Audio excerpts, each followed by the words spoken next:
Hey guys, it's Rebecca Oberstadt. In today's video, I'm going to be working with this beautiful shade from JD Glow. It is called Volcano. It is one of their Metallian shades, and it is absolutely beautiful. Starting to look out, I am using a shade from the Pinks palette from Juvia's Place. I wanted to do a like pink and orange look to include this color, as well as some singles that I had, one of which I try and use, and that one there. That one there is the devil. That is the most awful shadow. This is from Terra Cosmetics. It is the shade Mercury Retrograde. It was part of that collaboration that she did with an influencer that she didn't pay. And she ended up supposedly reformatting her neon shadows. This is one of the ones that I bought and I had issues with, along with a few of the other neons, actually all of them. And I've messaged and I never heard back. And if you look, as I press over it, the shadow just disappears off my eyelid. All of this video is going to be real time. I've just cut out all the like extra parts, and there are times when I am below the camera lens, so I apologize for that. And anytime it focuses on the door. I even tried using that neon shadow with the sponge tip applicator, and it goes on beautifully, but if you try and do anything else with it, it like disappears. Trying to blend with it, trying to do anything but pack it on, it disappeared off the lid. Trying to blend a shadow near it, it disappears off the lid. I do not know. And of course, I press over it and look, it just vanished again. So I give up. This is a shade from ColourPop. It is one of their press shadows. It is a matte with that glittery crap in it. It is called Take a Sip. When I got it on the website, I thought it was just a matte hot pink. I was wrong. It is the one of their weird matte with shimmer shades in it. It has little microfine sparkles of silver and hot pink in the shadow. And as you can see, it does not want to blend at all with the Terra Moon shade, but with the Juvia's Place shade, it does seem to blend in a little bit. And I do go back over that Juvia's Place shade just a little bit. There I am, building it up a little bit more to try and make it a little bit more opaque. I don't have any issues with the Juvia's Place shadows. Now into that Metallian shade. This was what I wanted to be the star of the show. That is a dry brush. It is from BH Cosmetics, and it's like orange but red, but like has a golden yellow shimmer effect to it. This is just a really unique shadow. It's not necessarily what I would consider a duochrome. And these shadows from JD Glow do feel like they're wet to the touch, and I do find that they apply faster and more opaque with a finger. But because of that Terra Moon shadow, I was trying to avoid using my finger. As you can see, it is quite patchy. And I was going to edit this so I could put it up on Instagram, but to be honest, I don't even know if I want to mess with all the formatting changes and having to edit every bit of this down, every segment down to being a 1x1 frame. I did have somebody ask me to film that process. I might. It's almost 7 o'clock in the morning when I'm editing this, or at least doing the voiceover for it. I've been editing this off and on since yesterday, and so yeah, I don't know. I might record that process. Who knows? But I just continue to work with this shadow to build it up where I want it. Now, because the Terra Moon shadow is such shit, I go into the Harajuku palette or the Tokyo palette from Nomad Cosmetics. I flipped the sponge tip applicator over, and I'm using the shade Kawaii, which means cute in Japanese, and I am using that to press over that neon shadow because it was so bad. And it does seem to help. This shadow I really don't have any issues with. The Nomad shadows, this is their matte formula, not the satin formula, and it does a really good job of hiding how patchy and awful the Terra Moon shadow is. And I know that Felicia is friends with the owner of Terra Moons, and she even offered to reach out to her to see if I could get in contact with her through Felicia, and I was like, nope, I love you, but no. That's the Hot Shot shade from the Studio 54 collection. That is a highlighter that I got recently, and I wanted to keep this, again, as orange and pink as possible.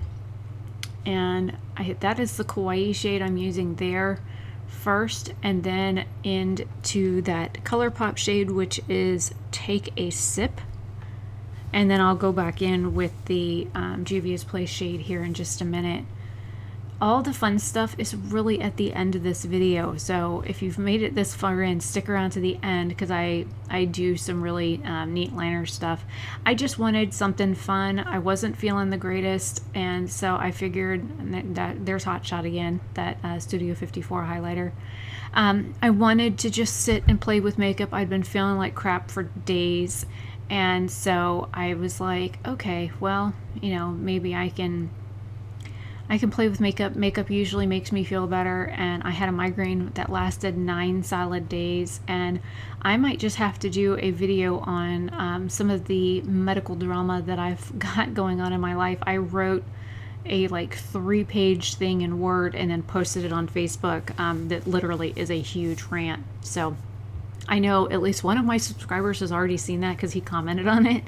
But he's been on my Facebook Facebook profile for like years, so I consider him a friend. He's not just a subscriber, so it is what it is. And I'm just wanting to make sure anywhere where my lid moves and creases, like right there in the center, I'm building that volcano shade back up, because I know my eyelid likes to eat shadows at times, and I've been having issues with the very front part of my eye being real dry. So and of course it's winter time here in Florida, or sprinter, which is, you know, spring and winter combined. And I do take that volcano shade right up against my lower lash line. So yeah, my skin's been really dry. It's been really pissed off, and I ran out of my Curology stuff, and the new bottle just came in yesterday, so my face has been kind of freaking out a little bit. Now comes the fun stuff. This is the UV Pink Neon Liner. It is UV reactant, and I just kind of dot it all over the place, and you really kind of can't see the dots when you look at it in natural daylight. I'll see if I can find the outside clip to stick in at the very end of the video. I didn't even think to do that while editing, but I did show what this looked like out in natural daylight, besides just, you know, fluorescent lighting or the lighting I have in the bathroom. I'll try and include that at the very end, but I just kind of wanted something fun. Now this is the orange red liner. This is on the website. I do have this for sale. Any of the liner colors that I'm showing in some of these videos, if you want to have me have them made, I need a minimum order quantity of a pre-order of at least 20 of them before I can even begin the process of having them made. And that's just simply due to cost and things. Now, this is a metallic orange shade. It's kind of like a sherbet color, and I wanted to like carve out the lid so that that volcanic shade, or the volcano shade, was like the star of the show. It is not a UV reactant liner, and I don't know why I left it sitting on the counter, and I should have just picked it up and held it in my hand, but you know, back and forth, dip and go, dip and go. So it is what it is. But I really like how this look turned out, minus the awful Terra Moons Cosmetics shade. And I did have an eye base down underneath of this. I did use the Urban Decay eyeshadow primer potion before I did anything. I did not set my lid, so it should have stayed a little bit better. Even trying to use that shadow with glitter glue underneath, trying to get it to stick and not be patchy, does not work for me. So I'm literally about to throw $70 worth of eyeshadows in the trash during my declutter, because I am fed up with trying to get them to work on my eyes, because I just can't get them to work. Even trying to swatch them on the skin, they literally just disappear. They brush off, they blow off. You can't pack it on and then get it to like press into the skin.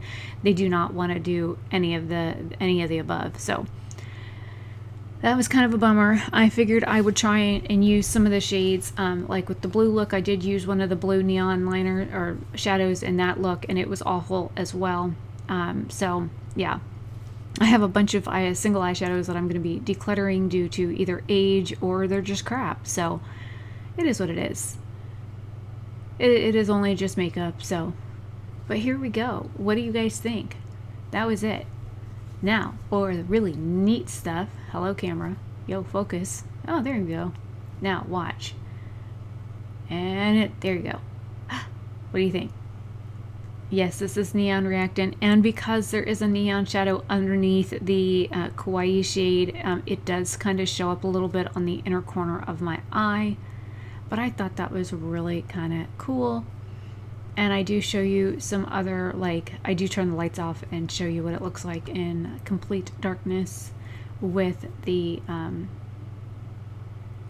that's with just the bathroom light on. I turned off the ring light. I think it turned out really neat. Yeah, there's some messed up spots, but you know, again, you cannot really see them in daylight. And it's amazing how much fuzz shows up on your face when you're doing this. I do try and brush it away here in just a second, but there's a lot of like little fuzzy pieces on the side of my head, in my hair, on my forehead. Look at all those little fuzzy white pieces. Freaking lint, man. Lint. Anyways, let me know what you guys think down below. Do you want me to edit this for Instagram? I will do that if you want it done. So let me know what you think. I will include the outside video here in just a second, and hopefully you guys enjoy. Have a fabulous day or night, wherever you are. Bye. Well, I just finished 2 makeup looks. The mattes that I used on the blue side kept pissing me off, so they're going to be going in the trash. I mean, they're 10 years old anyways. I used like several shadows from several brands. The main star of the shows were the JD Glow Italian shadows. I've got one on the lid here and one on the lid here. And then I used a combination of like Juvia's Place and Nomad. I used a couple ColourPop palettes in order to try and get these to work. And the other shadows were shadows that I've had for like a decade. So like I said, they're going in the trash. There's a little peak of sun left, so I figured I'd walk all the way out to the end of the driveway to get some sun. And these are UV reactant looks. So when you hit it with a black light, they do light up, and I will have to show you that inside.